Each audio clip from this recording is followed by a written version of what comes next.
आजकल सोशल और electronic media पर तुर्की ड्रामा अर्तुरुल का खूब चर्चा है। कोई कहता है कि ये इस्लामी तारीख के सुनहरी दौर की कहानी है और पाकिस्तानियों को अपनी तारीख से रोशनास कराने के लिए ये ड्रामा जरूर देखना चाहिए। तुर्की की तारीख पर एक बड़ा इल्मी काम 4 ज़ख़ीम जिल्दों पर मुश्तमिल कैम्ब्रिज हिस्ट्री ऑफ टर्की है, जिसकी तदवीन में तुर्क और उस्मानी तारीख पर अथॉरिटी प्रोफेसर सुरैया फारूकी मुआवन मुदीर के तौर पर और इनके अलावा दीगर तुर्क मौर्रिखीन भी शामिल थे। इसकी पहली जिल्द में जो 1071 से 1453 के ज़माने से मुतालिक है, अर्तुरुल का नाम सिर्फ एक जगह सफ़ा 118 पर मज़कूर है। मुसन्निफ के नज़दीक अर्तुरुल के बारे में हम कुछ नहीं जानते और इसकी मौजूदगी का पता इसके बेटे उस्मान के एक सिक्के से चलता है। मुसन्निफ के अल्फाज हैं, we know nothing about the life of Ertugrul and his existence is independently attested only by a coin of his son Osman. Urdu में इस सिलसिले में सबसे ज्यादा मारूफ और पढ़ी जाने वाली किताब डॉक्टर मोहम्मद उजैर की 2 जिल्दों पर मुश्तमिल दौलत उस्मानिया है।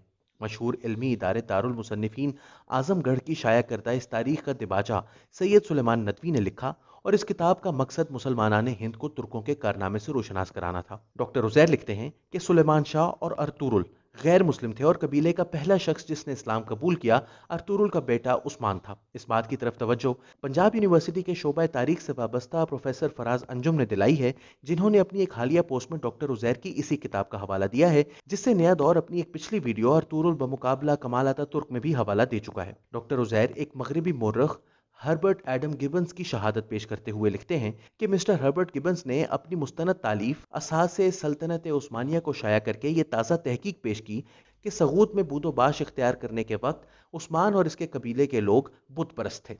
वो बराह रास्त तर्जुमा करते हुए लिखते हैं कि 13वीं सदी ईस्वी की इब्तदा में खुरासान और मावराउन नहर के दूसरे इलाकों की जो कौमें एशियाई कूचक की सरहदों पर नमूदार हुईं, उनके इस्लाम लाने का कोई सरीही जिक्र किसी तारीख में नहीं मिलता। खुद उस्मानियों के मोर्रख नशरी के बयान से भी साफ इशारा मिलता है कि उस्मान का मोरस आला सुलेमान शाह और इसके साथी जो अपने वतन से निकल खड़े हुए गैर मुस्लिम थे। 12वीं सदी ईस्वी और इसके बाद के सयाहों की बकसरत शहादतों से भी ये मालूम होता है कि ये कौमें बुत परस्त थीं। इन मुख्तलिफ तुर्की कबीलों ने जो इस जमाने में एशियाई कूचक में दाखिल हुए, अपने आप को एक इस्लामी माहौल में पाया। उस्मान और इसके कबीले के 1290 के बाद उस्मान की फातेहाना सरगर्मियां शुरू हुई। अर्तुरुल और उस्मान एक देहाती सरदार की हैसियत से सगूत में सीधी सादी जिंदगी बसर करते थे।